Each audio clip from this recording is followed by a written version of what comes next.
এবারে আসে যাকে সবথেকে দামি উত্তম করে বানানো হয়েছে এই মানুষগুলো নামতে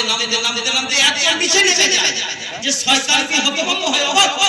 নামে কি করে এ আমার থেকে নিচে নামলো কি করে নামে কি করে উঁচুতে উঠে এর একটু ব্যাখ্যা আপনাদের সামনে পেশ করেছে মনোযোগ তে হবে যে কোরআন এই উলামায়ে দ্বীন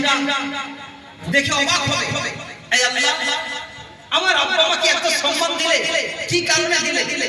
তো মহান আল্লাহ বলেন যে তোমাদেরকে হাতে যে কোরআন আনার কারণে